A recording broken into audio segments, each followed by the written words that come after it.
Now that will lead us on right to our finger knitting for our lanterns, which is a similar thing here. So this is how it looks when you're done. So you have this nice braided cord that's nice and sturdy for them to hold for their lanterns.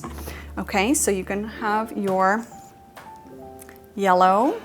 And you can honestly also use orange. You can use whatever color. I just like kind of the glow of the yellow for our lanterns. So we're gonna do some finger knitting. So we're gonna start with a slip knot, and then you'll see very, very similar pattern to our finger knitting than we just did. So first we have our yarn. Ignore that. We have our yarn here. So we're gonna create a slip knot. You can do this however you'd like, but you can also do it this way, okay? We have our fingers here. These are my log, okay? And we're going to find 2 frogs on a log that are going to play a little game of leapfrog, okay?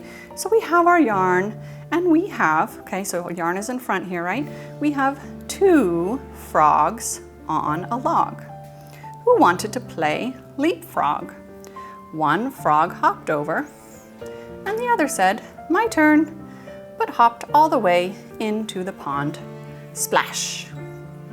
Right? Then we have our slip knot. And this slips, so you can use this, and so you can make it bigger or smaller as you go. So I will do that again. So, logs. We have 2 frogs on a log. I'll do that again. 2 frogs on a log who wanted to play leapfrog. One frog hopped over. The other said, "My turn," but hopped all the way into the pond. Splash. Okay, there we have our little slip knot. Now, same thing. We have a hungry bird who is going to dive into that pond and eat a fish. Okay. Now I do this little kind of, I used to crochet, so this is my little crochet yarn hold. You can just hold this however you like, and the kids, whatever you like. So I tend to like to just have this ready for them, and they can come with their hungry little fingers through the pond to eat their fish and pull it up. Now this first one can be tricky, so I like to do this myself, and then you're gonna kind of tighten this down. And then once you get it started, it kind of is easier to go along. So second one, again, pinch your feeder yarn and pull it up. Then you want to pull your feeder yarn down so this loop doesn't get too big, all right? So you have your little pond, a hungry, hungry bird, through the pond to catch the fish, and up it goes. Then tighten it down, okay? Pinch, yum, yum, got your fish. Small again, okay? Then once you get it, you can really start to get the hang of it, zoop, zoop, and then you can just go to town. So if you want to do this yourself, you can just go to town. If you want your kids to just kind of come this and just pull, and then you can tighten it down. Okay, ready? And then they would bring their little fingers in, get it, and just pull. That is really, really great for them. What age do typically kids pick up the finger knitting? I'd say 5, 6. I'd say 6 is a really great age for finger knitting. 4, I would say probably, you could certainly challenge them with it. 4, they can definitely pinch and pull.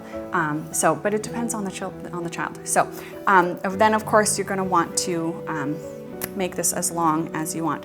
Now, I'm not gonna sit here to do this whole thing, but I do wanna show you how to tie this on.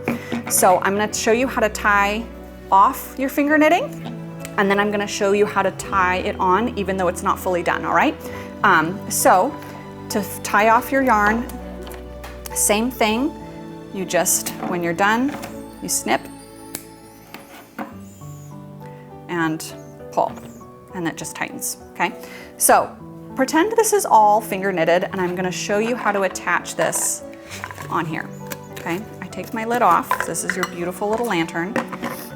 And you're going to take this around and just tie a nice knot here.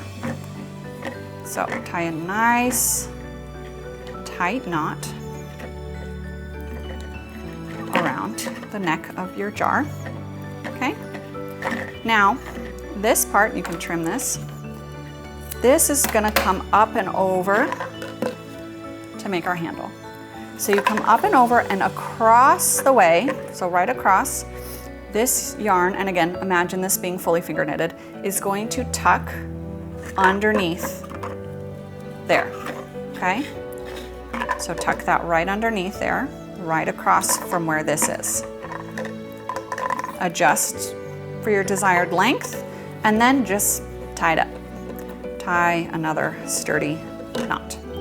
And there you will have a nice handle. And then sometimes I like to put the threads in here and kind of secure it down, and the lid helps it not come off, right? So there we have it. We have finger knitted, little handle, and of course once it's done, it'll look like this, which is nice and sturdy.